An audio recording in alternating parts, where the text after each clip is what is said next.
Your Royal Highness, former Prime Minister Theresa May, thank you so much for joining me. Your Royal Highness, you're co-founder of the Anti-Slavery Collective. Why is it so important for you to be here at Davos and put it on the agenda?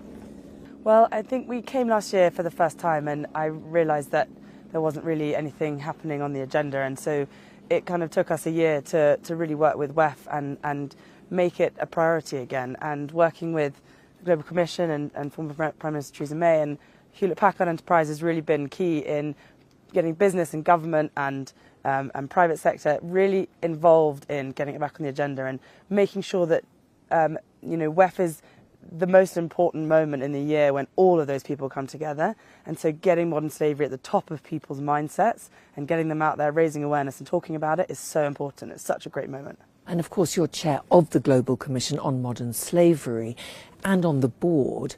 What do you think needs to be done, and what is your message to other leaders here? Well, the first thing that needs to be done is raising awareness that this is a real issue in our towns, in our cities, across the world.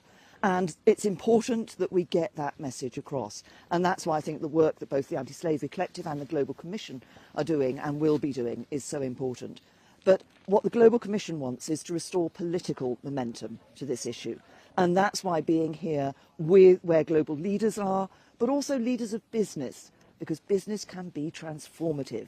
The business that really deals with its supply chain, that makes sure there is no labour exploitation, no slavery in its supply chain, will be making a huge difference. Can I ask you, Your Royal Highness, why is this such an important initiative for you personally? Well, it's a good question, actually. I haven't thought about that for a while, but I think I've been brought up really to give back and to shine a light on sort of the darkest moments. And I think it's important to raise the voice of those that might not be able to do it, and to give everyone the equal opportunity to have education, to have a life, to have a right to freedom. It really is our greatest fundamental human right. And so when I first learnt about modern slavery, the term and the issue, I was 21, and I made a vow at that point never to let someone reach 21 without knowing what it was and the vulnerabilities of it and how to prevent it from happening to you or to your friends or to those around you. So it is our greatest fundamental human right. And of course, you were responsible for putting through the Modern Slavery Act in 2015 when you were Home Secretary. What kind of progress have you seen since then? Well, on the modern slavery and human trafficking side, I think the important thing is we have seen other countries also adopting legislation. So Australia very much copied the Modern Slavery Act. They made some adaptations to it.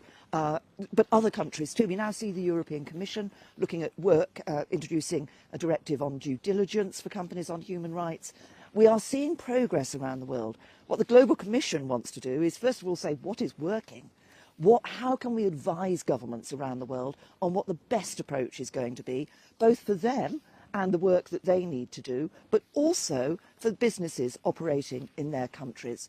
As I say, business can be transformative, but government, business and people have to work together. And people need to raise their voice about this issue as well and say to their governments, we expect you to do something. What would you say to our government? Well, I'd say keep on going. They have made some proposals to enhance the Modern Slavery Act. I would like to see, we had the supply chain clause in the Modern Slavery Act, so businesses have to make a report in their annual report and accounts on what they've done on supply chain, but there's no enforcement if they haven't done anything. So I would like to see some enforcement coming behind that. I also think it's so important that governments and businesses have the tools to be able to make change. So it's wonderful that people like you are able to do things. You know, I wouldn't sit for a minute and tell people how to do things because I'm not in that position. But I think people who are able to give tools to governments and businesses and people, individuals, is just brilliant. And that's what that's why working together, that's why cross-sectionality, that's why being here is so fantastic. How have you found the meetings here in Davos with leaders, and when you're talking about your initiative, what's been the response? And of course there's criticism that Davos is elitist, that nothing gets done. How have you found it? This is only my second, but what I would say is that I'm pretty inspired by the conversations that happen. I think in terms of modern slavery, I remember speaking to Cindy McCain, who said that it was hard to get in any boardroom, talk to anyone about it. People laughed her out of the room. And now the fact that people are coming to events and talking about it, it's back on the agenda, WEF are interested, people are talking about it more than I've ever noticed. And I think that is inspiring in terms of how we can really change the narrative and change what's happening in the world. And Your Royal Highness, what do you hope to achieve when you leave here from the World Economic Forum? Well, I think the Anti-Slavery Collective's got a big year ahead in terms of what we want to put in place. We have 3 strategic pillars, and we really want to focus on education. We want to focus on working with businesses on how they educate their employees. You know, there are companies out there who work with thousands and thousands of employees. You know, just by paying it forward and talking about this and changing some of their techniques is really important. So I think that's another focus. And then obviously just raising the awareness, keeping this going, you know, but banging down the doors, knocking through people's windows and saying, come on, let's keep going. So, yeah. Do you think in our lifetime we won't have to put modern slavery and human trafficking on the agenda? I would like to say that we won't in our lifetime. I fear there is so much work to be done, though. We have to make sure, if we're really going to eradicate this, yes, it's about the criminal gangs who traffic people into exploitation. Yes, it's about the groups in the UK and other countries who pick up vulnerable people on the streets and take them into slavery.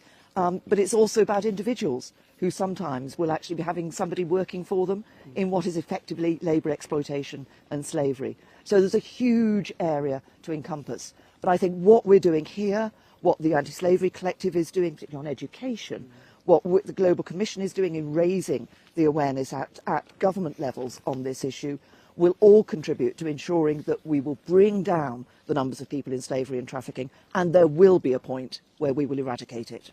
And just finally, what is your message to leaders here? Oh, gosh. Pay attention. Yeah. Be aware of what is happening and act. Yeah, leadership, humility, pay attention and compassion, really. You make sure that everything you're going through and every meeting and every point is that freedom is a fundamental human right. Your Royal Highness, former Prime Minister Theresa May, thank you so much for talking to me today. Thank you.